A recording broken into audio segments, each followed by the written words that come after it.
NASCAR makes its way down to Texas to go to Circuit of the Americas, and I have a lot of different ideas and different predictions that are going to happen this upcoming weekend. My name is John, the motorsport enthusiast, and I talk about everything NASCAR, Formula One, sim racing, so it doesn't matter what kind of discipline of motorsports it is, I talk about it. In this video today, I'm going to give you my top 5 picks to potentially win this weekend here at COTA.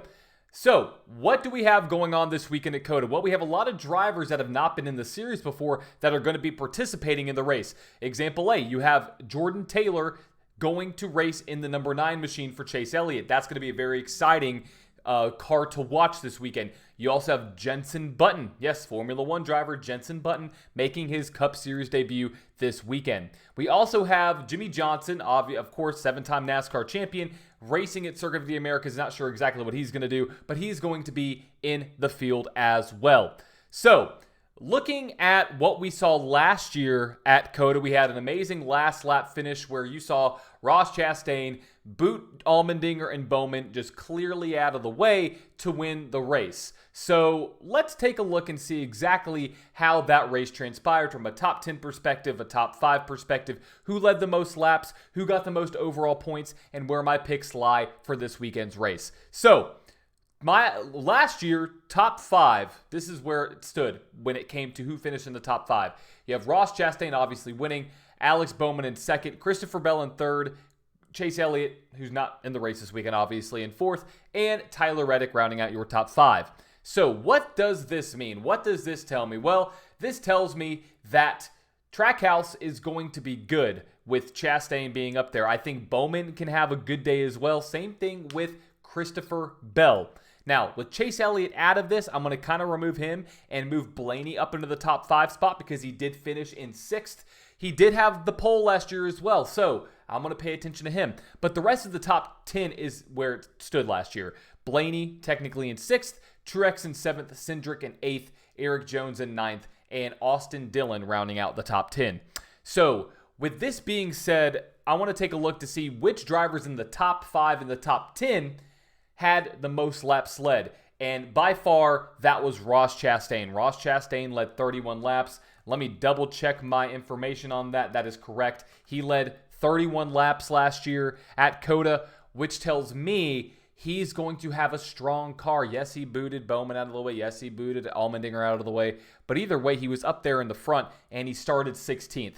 The second driver I want to take a look at that finished in the top 10 was Austin Cindric. He led 11 laps and started 10th. What this tells me is that drivers are going to make their way up to the field and kind of stay there. Now, he did finish in technically 7th, but I'm going to move him up to, well, technically 8th. I want to move him up to 7th because Chase Elliott's out of the race. So, top 10 for Cindric, I 100% agree with that, and I think he could potentially be someone at the end of the day to make his stamp to possibly win, to get himself locked into the championship. The third driver I want to pay attention to who did not finish in the top 10 was Daniel Suarez. Suarez started 2nd, and he led 15 laps. So if you take a look at what Trackhouse did as a whole, there were only 69 laps in the race, with them leading 46 of those 69 laps. So what this tells me, when I see a team dominate like that, it's hard to not pick them in the race because of the dominance they had. Yes, let's even take Chastain out of this when he led those 31, or when he booted them out of the way. He still would have finished in the top 3 because he was right there on their tail. Maybe in the top 2 if he had maneuvered in a different way. Either way, pay attention to Trackhouse Racing. The other thing that I do want to pay attention to is specifically about points. Who had the most points overall in the race? And this is how it follows. You had Blaney getting the most points. I guess technically if you want to consider them bonus points. Bonus points. So Blaney had 16 bonus points. Logano had 15. Hamlin had 10. Suarez had 10. And Bowman had 8. What I want to do with this is I take a look at this and see what commonalities can I see between who finished in the top 5 to top 10, who had the most laps led, and who had the most bonus points. And a name that I see that's popped up twice now, or I guess 3, well, the 3 names that I see that have popped up multiple times, Bowman, Suarez, Blaney. So with that being said, those 3 drivers are going to be in possibly my final slate of picks for this weekend. But another thing I do want to say about this is Bowman, he had a good run. He only led 0 laps, if that tells you anything. He finished second, so he's going to be right there at the end. And he did qualify, if I'm not mistaken. He did qualify 5th. So he was up there in the race as a whole. Now, can Bowman get it done? I don't know if Bowman's an aggressive enough driver to get it done compared to some of my other picks. So I'm actually going to take him completely out of my slate of top 5 picks. So how I analyze this from this point on is I see, okay, who finished in the top 5? You have Chastain, you have Bowman, you have Bell, you have Reddick, you have Blaney technically there. You have Cindric finishing in technically 8th, but he was in 7th. So looking at all these, okay, who had the most laps led? You have Chastain, Suarez, Cindric. Who had the most points? Suarez, Blaney, Bowman. You're kind of seeing what I'm doing here. I'm trying to see where all the numbers kind of accumulate together and seeing which names pop up the most.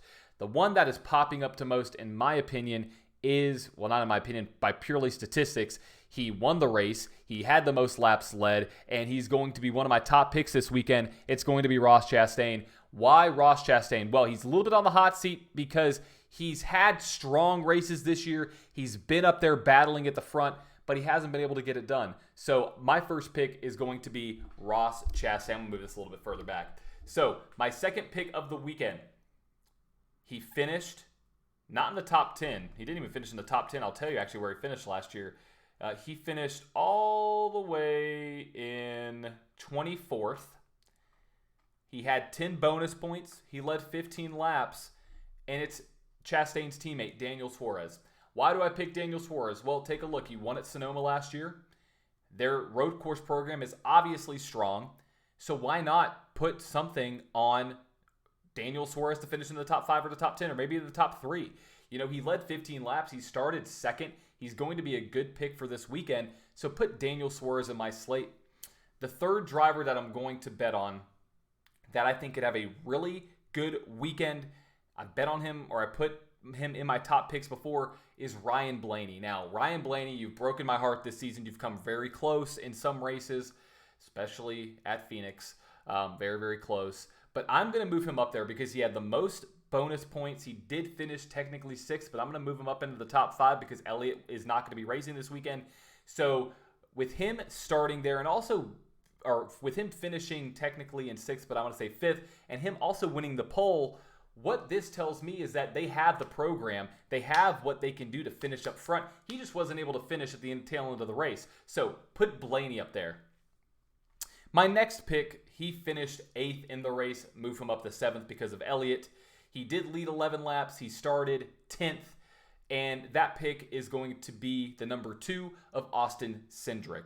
Austin Cindric is a underrated road course driver, and by the books right now, he is currently at a plus 18 or a plus 1500 to win, a plus 450 to finish in the top 3, and a plus 225 to finish in the top 5.